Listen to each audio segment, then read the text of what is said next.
या ठिकाणी विधानसभेच्या नुकत्याच झालेल्या सार्वत्रिक निवडणुकीमध्ये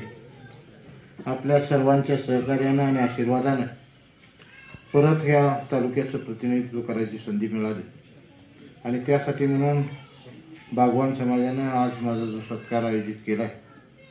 त्या कार्यक्रमासाठी म्हणून या ठिकाणी उपस्थित असलेले आणि ज्याने आता स्वागत आणि प्रास्ताविकामधनं आपल्याला मार्गदर्शन केलं आणि बागवान समाजाचा इतिहास हा सगळा या ठिकाणी कथन केला ते सन्माननीय तला बागवान साहेब, माजी नगरसेवक अल्लानूर बागवान, अरुणभाई बागवान, या ठिकाणी माजी नगरसेविका मुमताजताई बागवान, या ठिकाणी आमच्याबरोबर आलेले आमचे सहकारी संभाजी मोरे, रुस्तमभाई मुजावर, इम्रानभाई बागवान, राज मोहम्मद बागवान, सर्वच बागवान परिवारातील पोरांच्यापासून लहान मुलांच्यापर्यंत सर्वच बागवान परिवारातील सर्व सदस्य आणि बंधू भगिनी आणि मित्र, मगाशी तला बागवान साहेबांनी स्वागत आणि प्रास्ताविक करत असताना एकंदरीत ह्या परिसरामध्ये बागवान समाजाचा आणि त्यांच्या घराण्याचा त्या ठिकाणी आढावा घेण्याचा प्रयत्न केला। अकिवाट गावासारख्या एका ग्रामीण भागामध्ये हे बागवान कुटुंबानं देशाच्या संरक्षणामध्ये तसं बघायला गेलं तर बागवान समाज हा रोजीरोटी आपली कमवायसाठी म्हणून भाजीपाला शेतकऱ्यांच्याकडनं भाजीपाला गेल्याने तो सामान्य शेवटच्या ग्राहकापर्यंत देणे हा मूळ ह्या समाजाचा पाया असताना सुद्धा त्या काळामध्ये इंग्रजांच्या बरोबर लढाई करायची भूमिका ही त्या काळामध्ये बागवान समाजातल्या लोकांनी घेतली आणि खऱ्या अर्थानं त्या काळामध्ये खजिना लुटायचं काम म्हणजे फार मोठं काम त्या काळामध्ये असायचं। देशभक्त रत्नापांनाने कुंभार असतील किंवा सन्माननीय माजी खासदार शंकरराव माने, बाळासाहेब मानव शंकरराव माने म्हणून माजी खासदार कोल्हापूरचे होते, ह्या सगळ्यांनी त्या काळामध्ये जेजुरीचा खंडोबा त्या काळामध्ये इंग्रजांच्या विरोधात या सगळ्या आपल्या स्वातंत्र्य लढायला जी पुंजी लागायची त्यासाठी म्हणून त्या काळामध्ये लुटला होता। त्याच पद्धतीनं ज्या त्या ठिकाणी असलेल्या इंग्रजांचा खजिना लुटायचं शेवट हे सगळं त्या काळामध्ये ही अर्थकारण जी भूमिगत जे स्वातंत्र्य सैनिक होते त्यांना खऱ्या अर्थानं जी रसद पुरवायचं काम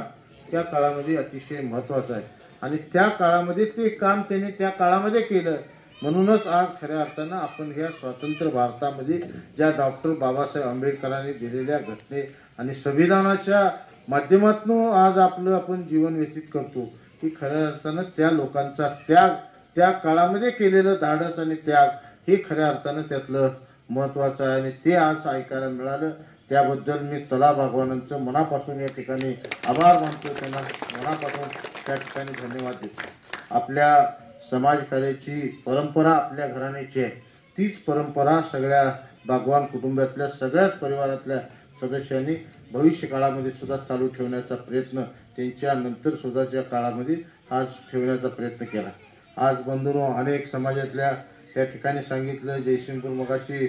स्वागत करत असताना रुस्तमबाईंनी काही समाजातले काही विषय त्या ठिकाणी मांडण्याचा प्रयत्न केला। विशेषतः बागवान समाजाच्या बाजाराचा प्रश्न अनेक दिवसांच्यापासून आहे, विशेषतः कुरुंदवाड्यातल्या जयसिंगपुरातल्या बागवानांचा आता बाजार जो आपला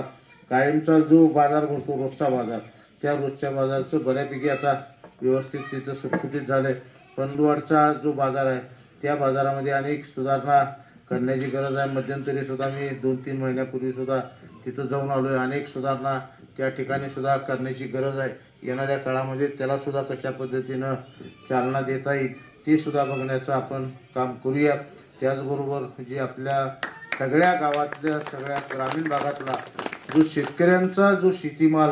येतोय तो आपल्या ह्या जयसिंगपूर कृषी उत्पन्न बाजार समितीच्या आवारामध्ये येतोय। अनेक पद्धतीनं पूर्वीच्या काळामध्ये जयसिंगपुरामध्ये तो बाजार भरायचा, आता मार्केट यार्डामध्ये आपण तो बाजार भरवण्याचा प्रयत्न केला। काही असुविधा आहेत, काही सुविधा देण्याचा आपण प्रयत्न केला। येणाऱ्या काळामध्ये सुद्धा त्या सुविधा कशा पद्धतीनं मार्केट कमिटी जरी हा विधानसभेचा आणि आमदाराचा जरी विषय नसला तरी सुद्धा मार्केट कमिटी ही एकंदरीत ही शेतकऱ्यांच्या आणि व्यापाऱ्यांच्या हितासाठी म्हणून आणि त्यांना देणाऱ्या सुविधा हे देणं हे कृषी उत्पन्न बाजार समितीचं काम आहे आणि त्यासाठी म्हणून येणाऱ्या काळामध्ये ते सुद्धा आपण करण्याचा प्रयत्न चांगल्या पद्धतीनं करण्याचा प्रयत्न करूया. अशा समाजाच्या व्यथा सांगत असताना समाजात सांस्कृतिक हॉल झाले, ही झाले, कुरुंदवाडला झालं, जयसिंगपूरला झालं, शिरोळला झालं, सगळ्या ठिकाणी ग्रामीण भागामध्ये काही ठिकाणी झालं.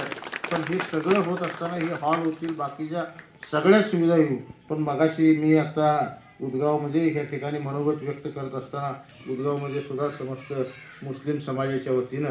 सत्कार समारंभ होता आणि त्यामुळं मला यायला वेळ लागला. त्याच्याबद्दल सुद्धा आपल्या सगळ्यांची ह्या ठिकाणी दिलगिरी व्यक्त करतो. पण त्याही भाषणामध्ये मी उल्लेख केला की हे सगळं करत असताना आता मगाशी आपण बघितलं तला बागवान आता डॉक्टर झाले.